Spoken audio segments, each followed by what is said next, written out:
I wanted to record a very quick video just talking about the truth of chasing money and really what it's like, especially at a young age. I myself started really like going after, making money online around 18, 17 years old.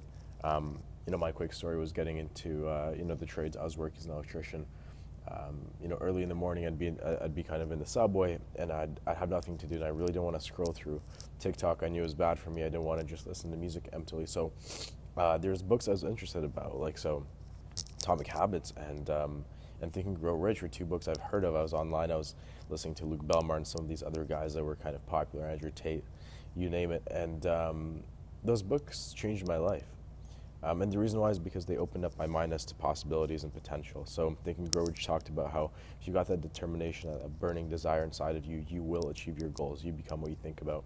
Um, the main thing in that book is, what the mind can conceive and believe it can achieve. In the exact same way, Atomic Habits taught me about the importance of my habits and the way that, when you're young, you are setting the trajectory for the rest of your life. Habits are automatic, and they are probably the easiest way to get to your goals without having to go and be motivated every single day and being excited every day, which I know I'm not, and I know most of you guys are not, right? So if it comes down to you being, let's say you're a young guy between the ages of 15 to 20, right, and you want to make a really massive change in your life, what you have to do is develop some skills. So the exact same way that, you see guys that are very highly paid, let's say a lawyer, right? When you break it down to the very basics, what is a lawyer really paid for? It's for his skill, right? He's able to read law. He's able to decipher these different court documents. He's able to understand your situation, and he's able to, go into court and argue for you and actually prove that you might be innocent, right? Or, for example, that somebody else is guilty. This is not something that the average Joe on the street can do. He's went, to school. He passed the bar. He's done a lot of things to get him to that point, and his skill level is very high. So he's paid for it, right? In the exact same way, you have to look at, making money online as a exchange of value. It is problems being solved. And if you're somebody, for example, myself, who does high-ticket sales, right, high-ticket closing, the problem that I really solve is business owners need people to sell their stuff, info products in particular for me. Right? If I'm able to hop on the phone with somebody and I can have a conversation with them for about 30 minutes and close a deal that the business owner could have closed himself, I've just saved that business owner half an hour of time. And for him to pay me 10 or 20 or 30% in commission is honestly worthwhile, especially if I can do it consistently and I can do it on a very high level. Right? He's still there collecting 90 or 80 or 70%. I don't know what the, overhead would be on his business, but you get my point. Right? So for me, I have that specific skill where I'm able to hop on a phone or a Google Meet or a Zoom call with somebody and actually persuade them to get to a point where they buy, right? And the same can be said for people who copyright, those who actually, make the front of a website, those who, write to go ahead and sell, right? There are those who, for example, they do editing, right? They have really high level operations where they run agencies or they're freelancers themselves where they do edits for people. Right, whether it's real estate or commercial properties, whether it's some industrial stuff.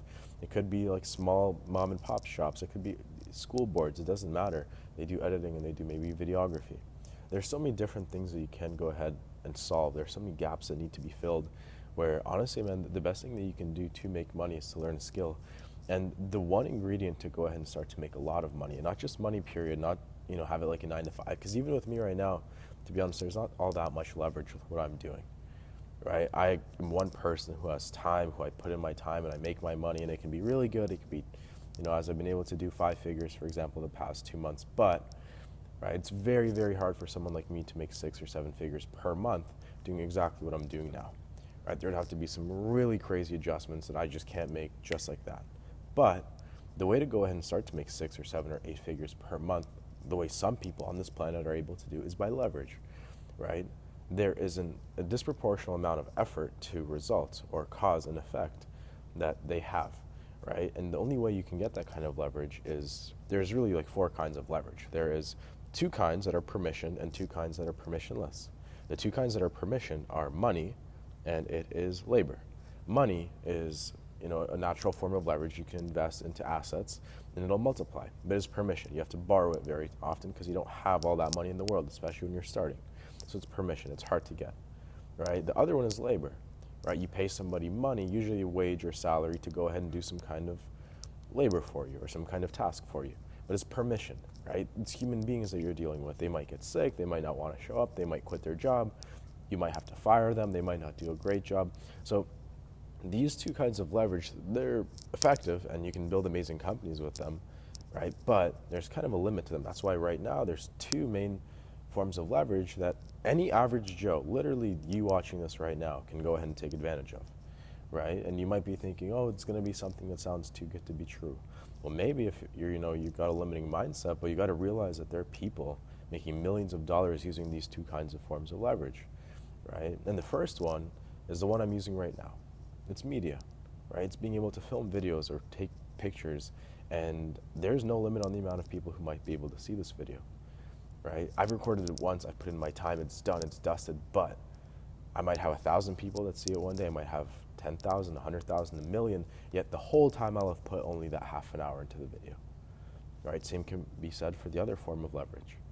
It's code, right? Code, although it does need to be maintained, it does need to be worked on, and I don't want to, pretend that's not the case. Code is also made one time and it works, right? And there's no cost of replication.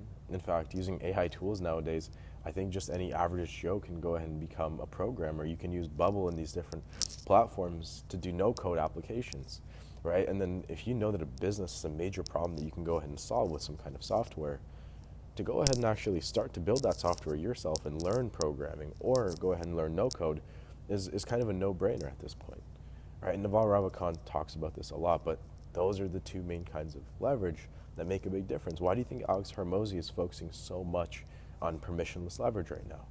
Right? He has School, which is it's a platform. It's kind of a software in its own way because it is an asset, something you can sell. It's a real business. And how does he go ahead and drive so much traffic and have conversions to School? It's permissionless media, right? It is him posting like crazy. An amazing hook that stops people and has them watch the first 2 seconds. The body of the video, the script that keeps people at a high retention rate. And lastly, a call to action. Alex is not shy about saying, for people to go to school, but he's not salesy about it, right? He's not here saying that that's their only option, but he's saying that that's something that they can go ahead and do, and these are the benefits, and these are the risks or detriments if you don't, right? The whole point, though, is that if you're a young guy and you want to get rich, right, to recap everything I've just talked about, you're going to want to make sure you learn a skill, right? You're going to want to make sure you focus on it for 6 to 12 months at the least, if not 2, 3, 4 years, right? You're going to want to go ahead and once you master that skill, you want to go ahead and apply leverage to it, right? And the best kinds of leverage are media and it's code. And I highly recommend everybody, the exact same way right now you might be asking, why is this high ticket closer making a video, right? Because I realize the value of having a personal brand, and I realize the value of being able to have a wider network and being able to provide value, right? To the guy who's 15, 16, 17 years old, who's never heard some of the things I've said, I've just provided a lot of value to you. If you're 20 and you've been in this space for a long time, you probably know everything I just told you, right? So it depends on finding, of course, your audience and the people who you can really help. But suppose one day in the future you really hone in on your solution and you're really good at getting your message across, you can make a lot of money. And I want to leave you with this one thing. Online money is real, right? For the past 9, 10 months of my life, I've been making probably 90%, if not 95% of all the money that's been paying my bills, that's been allowing me to go to nice dinners, to buy my clothes. It's all been made on the internet. It's all been made, of course, sitting in this office, some of it remotely, some at a cottage, right? As long as I have internet, I can make this kind of money, and it's because I got into high-ticket closing, right? One of the most rewarding skills that I've ever learned that I can apply to everyday, interactions, because communicating with people is just so damn important, right? But I want to leave you with the fact that I want you to choose a skill. I want you to realize that making money online is extremely real. We're living in 2024, almost 2025. And if you keep putting this off and you tell yourself that you're going to wait for the next opportunity, right, you're subconsciously programming your mind to never start, right? And you're always going to find a reason not to do it, right? And those reasons will always exist. The biggest favor you can do for yourself, bro, or even girl, is get started today and start to go through the trial and error. Obviously, I had my own mentors, and in fact, some of the info products that I sell are oftentimes coaching programs or mentorships, and I highly, highly believe in those, right? So if you're, I think starting out without a mentor is important, just maybe for a little bit, or it's not important, but it can help, because that way you get to understand the business and learn and see how far you can go yourself. But I don't think you should ever spend more than maybe two weeks to a month doing any kind of business yourself.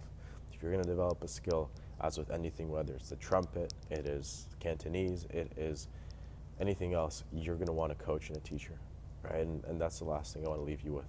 Right? If you want to learn about how I got into high ticket closing, how I went from being an electrician, right, being on a construction site, I could probably even pull up some photos now showing you guys where I was, this time last year. As you can see, 1 year ago, this is a photo of me, as funny as this is, me the elevator mechanic warehouse, right, where I was going ahead and, you know, building elevators for houses.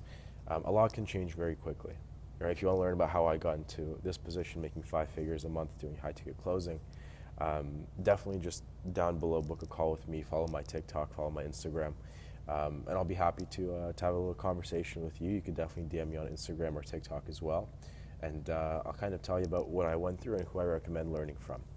But that's it, guys. I appreciate you watching my video, and definitely comment down what you want to hear more about, because I have so much to share, and I think I have a decent amount of knowledge, a lot more to obviously acquire. But yeah, definitely subscribe, definitely follow me down below, like the video, comment, and we'll be speaking soon, guys. All right, take it easy. Bye.